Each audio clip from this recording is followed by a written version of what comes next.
Hello and welcome. So, for today, we are going to discuss Beelzebul. So, in an incident recorded three different times in the Synoptic Gospels Matthew, Mark, and Luke, Jesus is accused of casting out demons by Beelzebul. In all accounts, Beelzebul is said by the accusers of Jesus to be the prince of demons, and even to be in possession of him. Jesus rejects this claim by pointing out that Satan doesn't drive out his own team. Satan doesn't drive out Satan.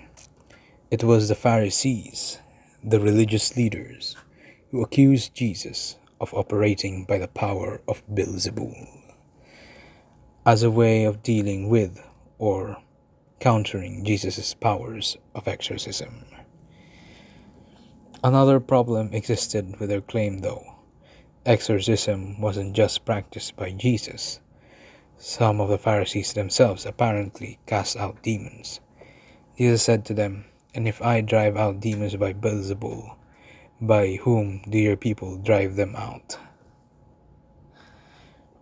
Today, it is not the strange to us accusation of demon possession that bothers readers of the gospel, but rather the identification of Beelzebul, who was the entity to these first century Jews.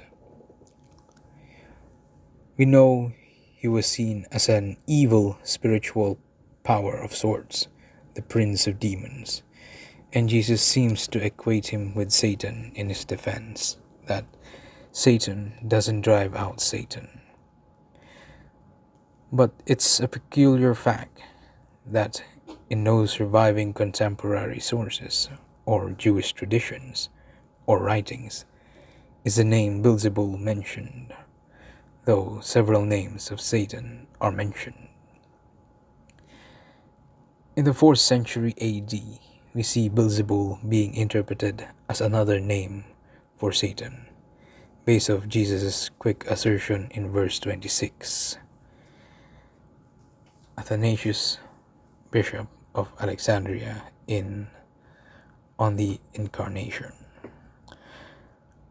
Perhaps even overlooking the apparent distinction made between the two in verse 27.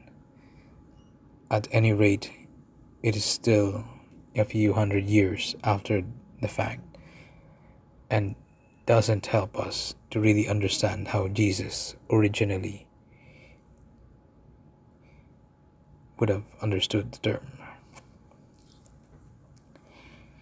One option is to link this gospel use of Beelzebul with a mention in 2 Kings, verse 1 and 2, to the Philistine god of Ekron, Beelzebub. In 2 Kings, the ungodly Israelite king Ahaziah, son of Ahab, had injured himself severely and sent messengers to go inquire of this Beelzebub. The angel of the Lord has the prophet Elijah intercept these messengers and send his message back to the king. Because of his unfaithfulness to God, Ahaziah will die. The rest of the story includes more messengers of the king dramatically being burned up by heavenly fire. So if the Pharisees were alluding to this passage, it certainly would have been a direct way of condemning Jesus. The people were wondering if Jesus was the son of David, the Messiah in the kingly line. The Pharisees then would be saying Jesus is more like the impostor Ahaziah, son of an evil king and pagan queen, whose allegiance lay with the evil god of Ekron. Furthermore, association with this pagan god led to the fiery deaths of the king's associates. In other words, Jesus was an evil spiritual impostor, allegiance to whom would lead to the direct judgment of God. There's a lot more that can be said about the interesting linguistic changes that seem to have been made from Beelzebub back to its proper name, Beelzebul.